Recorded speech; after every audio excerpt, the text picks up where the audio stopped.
So today's video is going to be on how to get your laces out of your housing of your ZF pot brake. If you've been following my channel, you know I've been rebuilding a ZF pot brake. Got disassembly and everything on it. Tons of videos. Once I get it complete, we done. I will upload a full video of every step. But till then, you can follow along by just checking my channel out for, you know, the segments, I guess you would call it, the parts of me disassembling this. So this is going to be knocking these out. Now the easiest way to knock these laces out, you can see you got a tapping spot like that. You can actually set this on the board, but you want to set this on something because you don't want to damage this out of housing. So setting it on a block of wood to be able to tap it is handy. And you can see you got spots right here. You can see my finger is right there. You can actually hit with a one-way. So we're going to be knocking these out, so stay tuned. And as you can see, let me kick this over, and I know I got good taste in shoes, you probably do too. You should be able to see us pretty good. Let me zoom in for you guys. Now I'm going to go get a screwdriver or a chisel or something to knock this out with a hammer. A chisel will be good too.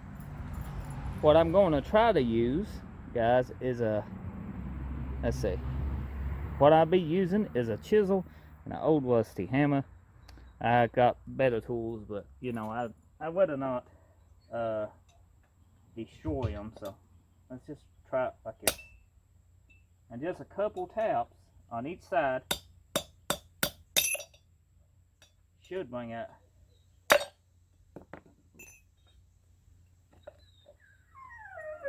Lease out. Now when you rebuild these, even if your bearings look good, guys, you want to change your leases. And if you can see a little bit of blue in here. That bearing's been hot. Ain't been badly hot, but you could, I've seen people just put new bearings in them and not change these, but you always want to change these. Don't do that. Especially on one of these. You got too much work goes into one of these to half-ass it. Don't do that. Now you can flip it over. Do the same thing to this side.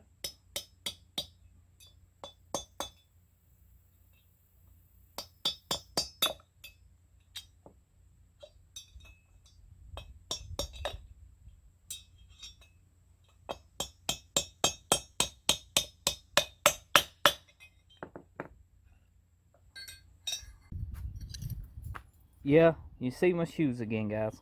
Anyway, that's how you knock them out. It's pretty easy, pretty simple in case you didn't know. You can use a one-way screwdriver to do this too. You don't need a chisel. But they just very tap in and they tap out very easy. So if you look at these, you can see this one's been hot a little right here. And they wear down to the bearing too. So it's always best to change these. There's no reason not to. So don't cheap out when you're rebuilding your unit. Change them. Now if you're just replacing your brake pads, I would pretty well, you know, reuse them if they weren't bad. But I'm rebuilding the whole unit. And the bearings wasn't much more if you see my unboxing videos. Got the prices of all this in them unboxing videos. And yeah, it's a whole lot cheaper than buying one. So drop a like. Leave a comment. I enjoy hearing from everyone. If you found this video helpful, let me know. Show your support for my channel by smashing that subscribe button. I appreciate it if you do. I'll see you on the next video. Thank you for watching.